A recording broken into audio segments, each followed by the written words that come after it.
Welcome to parents ambition GS channel. Parents ambition GS channel में आपका स्वागत है। यह वीडियो रेलवे में पुराने पेपर आए हुए उन्हीं को टेस्ट के रूप में प्रस्तुत किया जा रहा है। Railway PYP test for all exam. First शुरू करते हैं।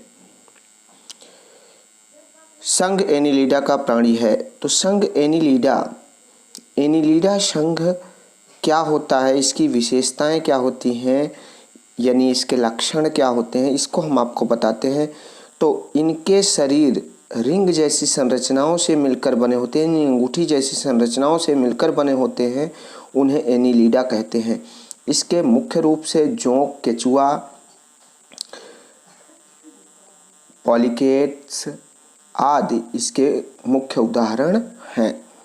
तो इस प्रश्न का उत्तर भी आपको मिल ही चुका है कि इसका उदाहरण क्या होगा, केचुआ। आगे बढ़ते हैं। दूसरा प्रश्न है, आर्थ्रोपोडा संघ का प्राणी है। तो आर्थ्रोपोडा क्या होता है, इसके बारे में भी हम आपको बता दें। तो आर्थ्रोपोडा वह संघ होता है, इसके लक्षण मुख्य रूप से क्या होते हैं कि जिनके पैरों में कांटे पाए जाते हैं, वो ऐसे जीव इसके अंतर्गत रखे जाते हैं, जैसे मक्खी, तिलचट्टा, जू, खटमल आदि। तो इसका उत्तर भी आपको मिल ही चुका है कि क्या होगा, खटमल। अगला प्रश्न, संघ मोलास्का के प्राणी हैं। तो अब इसको भी जानने से पहले ये जान लें कि ये इसकी विशेषता मुख्य रूप से होती क्या है। तो संघ मोलास्क क्या होते हैं, मोलास्का संघ जो इनके ऊपर का शरीर बड़ा कठोर होता है, जो कैल्शियम कार्बोनेट का बना होता है, और अंदर बहुत ही मुलायम होते हैं, इसीलिए इनको मोलास्क कहते हैं। इसके उदाहरण अगर हम बात करें, पाइला या घोंघा, काइटिन, समुद्री फेनी, उसके बाद ऑक्टोपस या जिसको हिंदी में अष्टबाहु कहते हैं आदि इसके उदाहरण हैं। तो इस प्रश्न का उत्तर आपको मिल ही चुका होगा कि इस प्रश्न का उत्तर क्या होगा, घोंघा। उसके बाद बात करते हैं, संघ इकाइनोडर्मेटा का प्राणी है।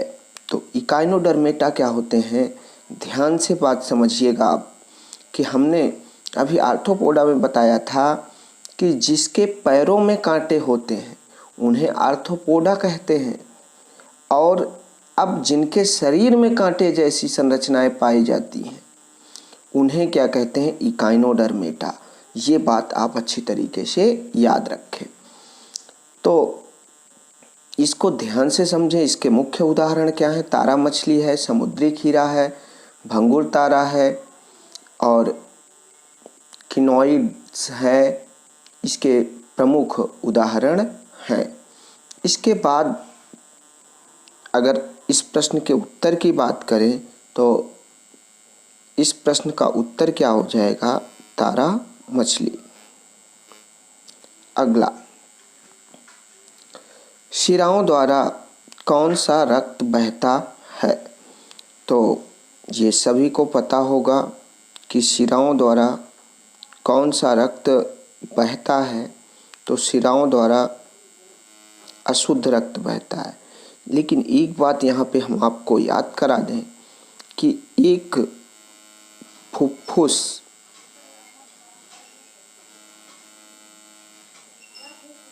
शिरा होती है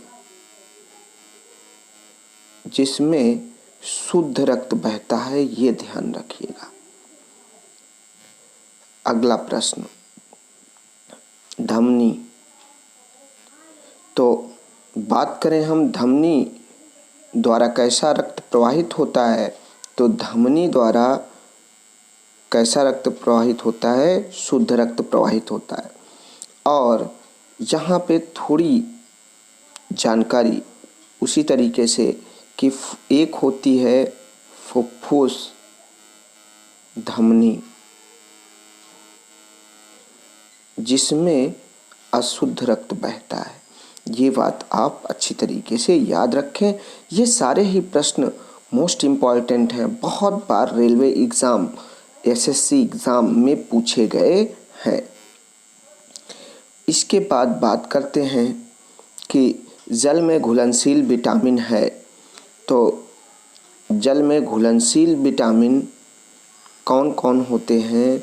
बी और सी होते हैं। तो जल में घुलनशील 2 विटामिन हैं, बी और सी। और वसा में घुलनशील विटामिन कौन कौन है? ए, डी, ई, के। ये वसा में घुलनशील है। तो इसको आपको याद रखना है। तो इसका उत्तर कौन सा सही हो जाएगा? बी। सोडियम का कार्य होता है। तो सोडियम का कार्य होता है रक्त दाब, सही कर लीजिएगा। तो रक्त दाब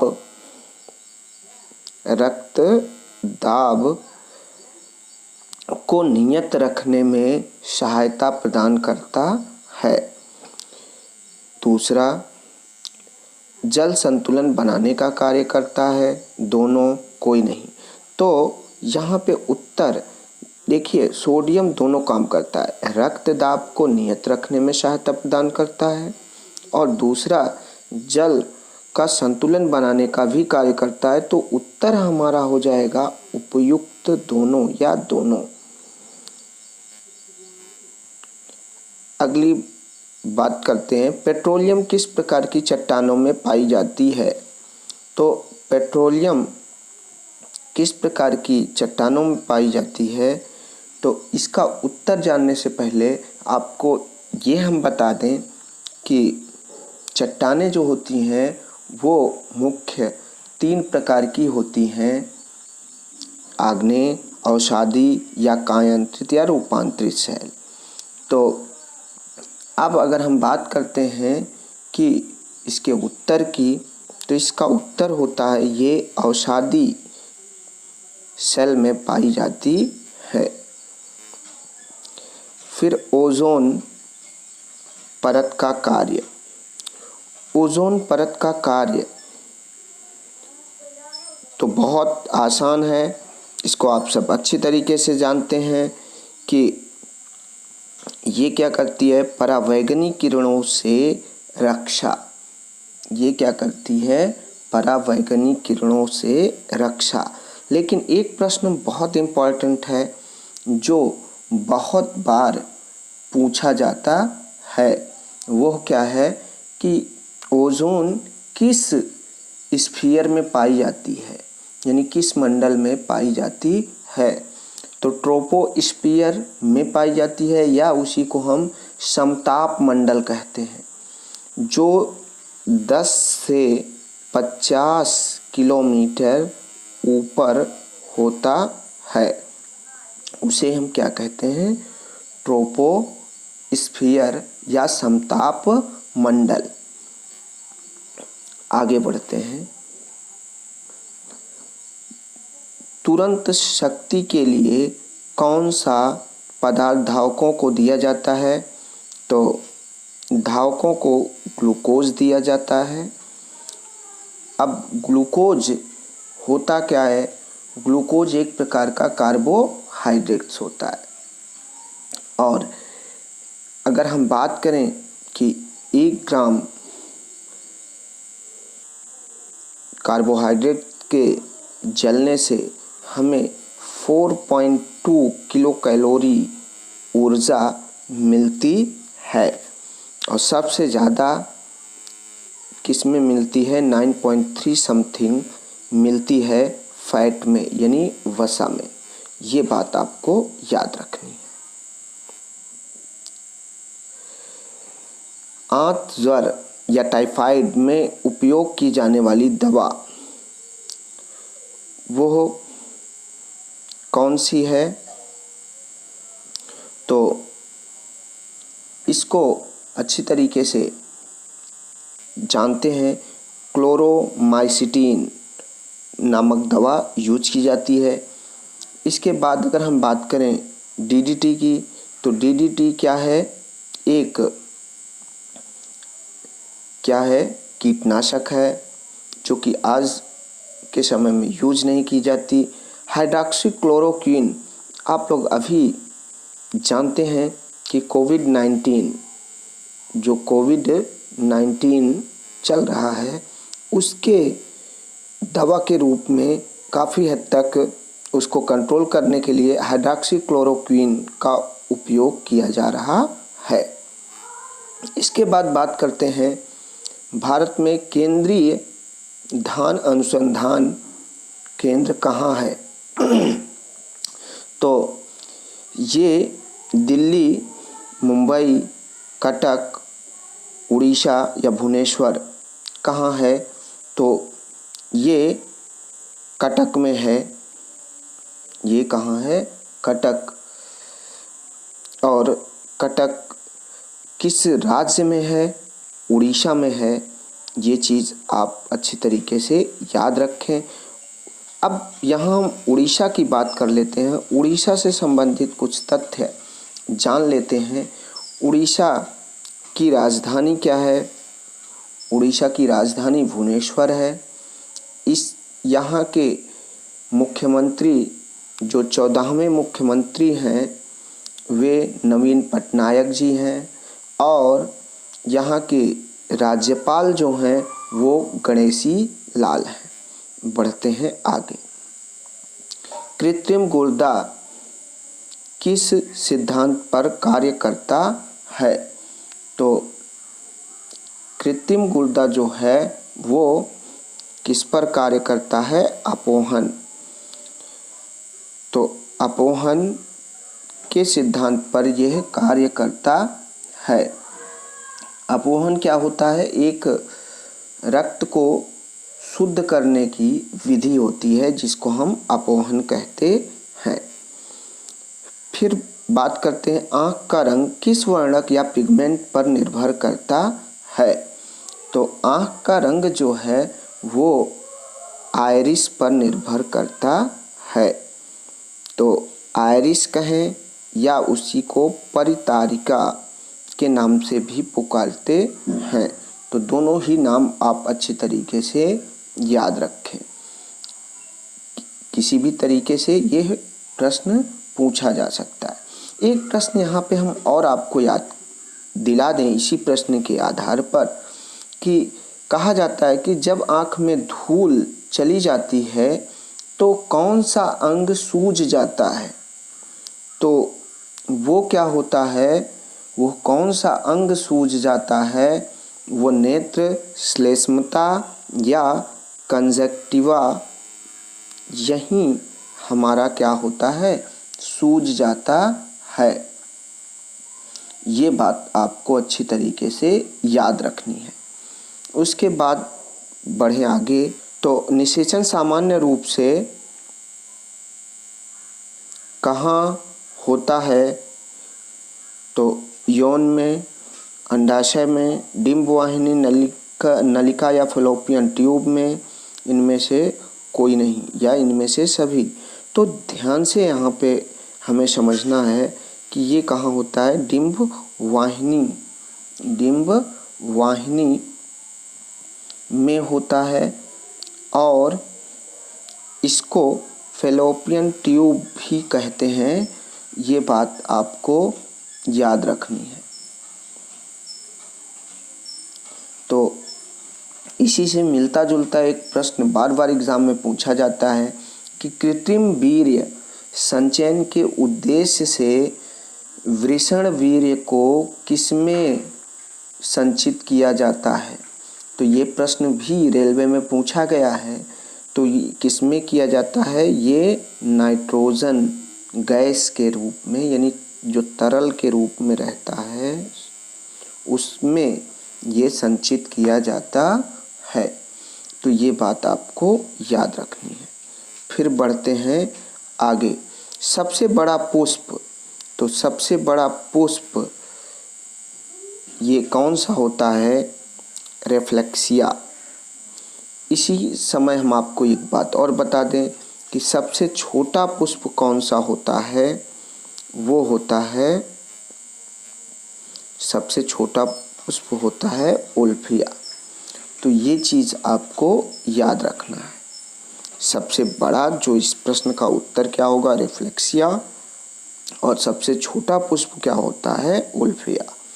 तो ये चीज़ आपको याद रखनी है। अब बात करते हैं, बच्चे के दूध पीते समय स्तनों में दूध का निष्कासन किसके कारण होता है।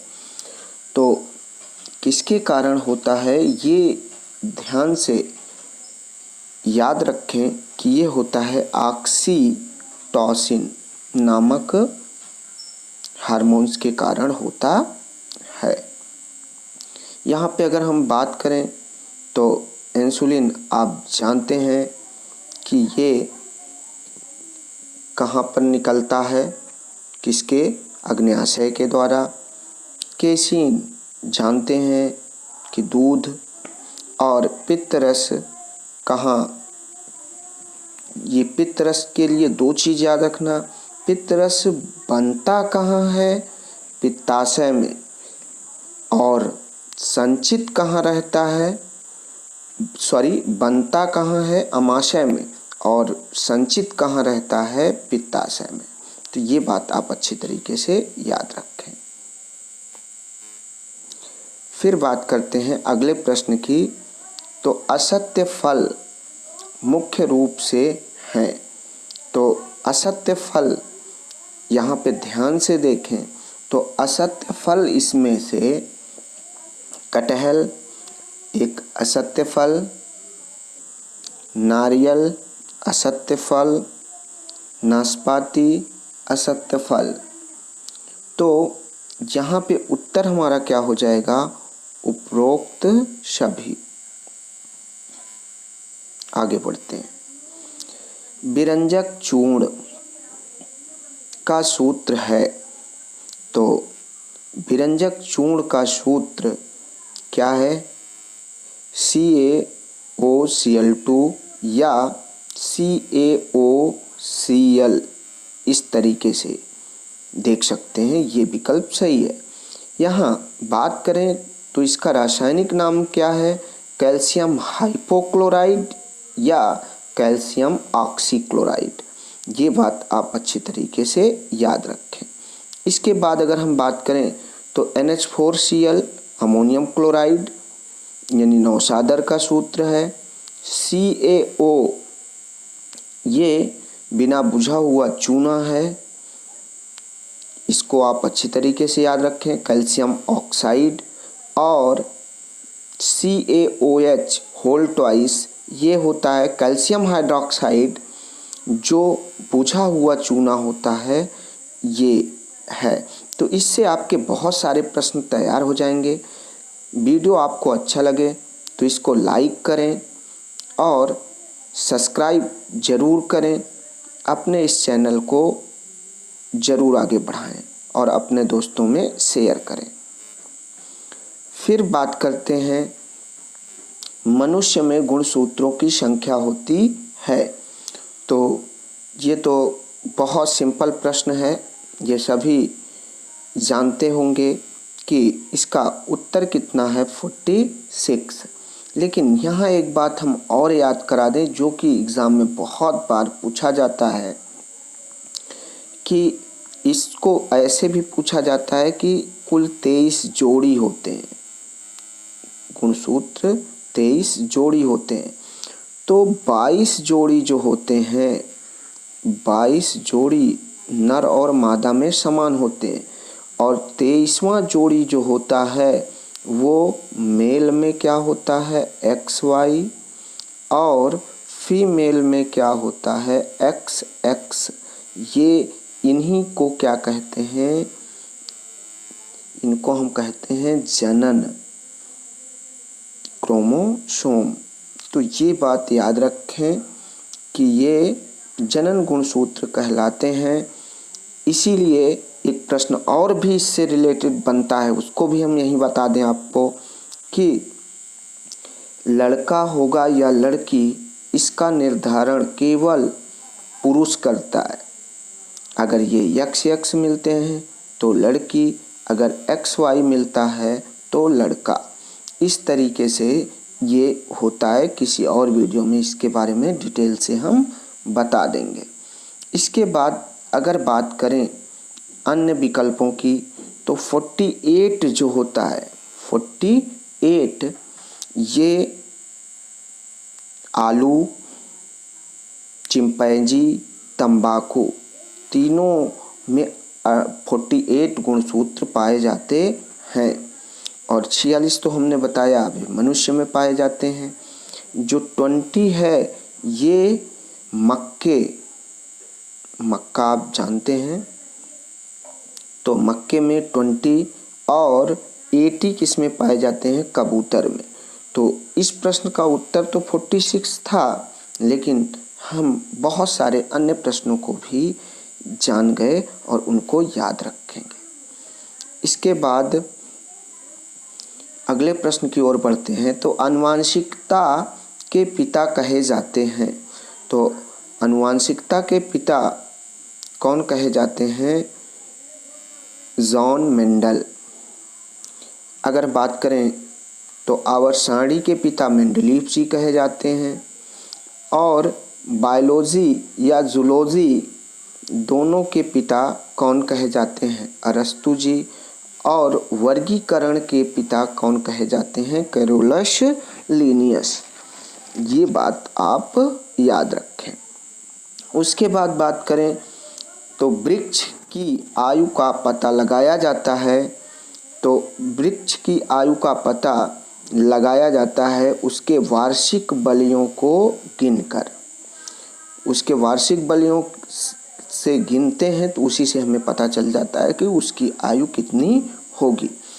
अब बात करते हैं जल संवर्धन क्या है?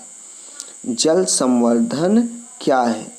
तो जल संवर्धन या इसे हाइड्रोपोनिक्स भी कहते हैं। तो ये हाइड्रोपोनिक्स होता क्या है कि बिना मिट्टी के पादप को उगाना ही हाइड्रोपोनिक्स कहलाता है। तो इस प्रश्न का उत्तर आपको मिल चुका है कि बिना मिट्टी के पादप को उगाना ही क्या कहलाता है?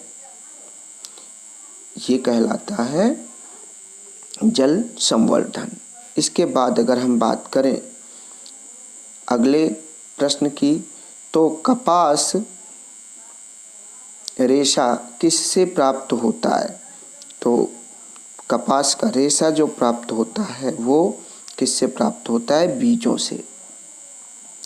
ये बात आप अच्छी तरीके से याद रखें। इसी के साथ इस वीडियो को हम समाप्त करते हैं। आशा है कि आपको ये वीडियो अच्छा लगा होगा। Thank you for watching this video. जय हिंद, जय भारत।